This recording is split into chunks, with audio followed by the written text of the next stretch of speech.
So sa makina naman tayo, air-cooled, 4-stroke, single overhead cam, 2 valves, single cylinder. Ang kanyang displacement is 125cc. Ang kanyang bore and stroke is 52.4 by 57.9 mm.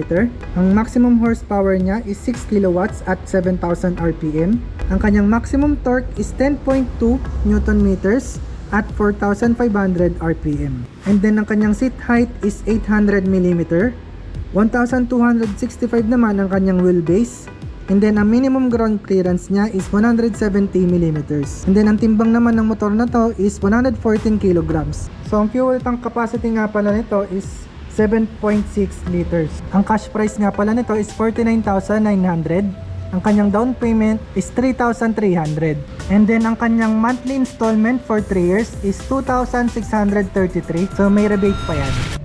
So nandito tayo ngayon with Sir Robin. Sir, tanong ko lang, ano po ba yung mga requirements natin kung sakaling kukuha tayo ng unit via cash or installment? Yes po. So sa cash po, no, para makapag-avail po kayo, kailangan lang po natin ng at least na isang valid ID para po makapag-avail po ng cash. Sa installment naman po, so kailangan po natin ng 2 valid ID, 2x2 picture, proof of billing, and proof of income. Open din po kami sa mga gusto po magpa-service. Open na po yung service area po namin. Meron po kami dito mekaniko. Then open na rin po kami sa mga naging pair po ng mga parts. No? Yun lang po. So ang landmarks nga pala nitong Yamaha Motor Trade Bukal, itong kaliwang daan is yung papuntang Calamba City proper. Sa kanan naman yung papuntang Los Baños, Pansol, ayan. And then sa harap nitong establishment is merong car wash dyan, construction and supply. And then yung Spring Homes subdivision nandyan. And then yung JP Hospital nandito mo naman sa bandang kaliwa.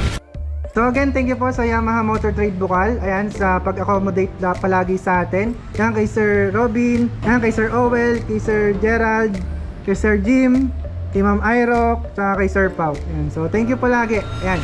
And yung information nila, para mas mabilis nyo silang mapuntahan is nandito lang sa description box. So check nyo lang yan dyan. So kung nagustuhan mo ang video natin ngayon, kindly hit that like button. Kung may tanong ka naman, suggestion, o kung gusto mong magpa-shoutout, i-comment mo na lang yan sa baba ng video na to. At kung bago ka lang sa ating channel, kindly hit that subscribe button for more videos. Again, this is JZ Vlogs, and see you sa next video. Atin yan.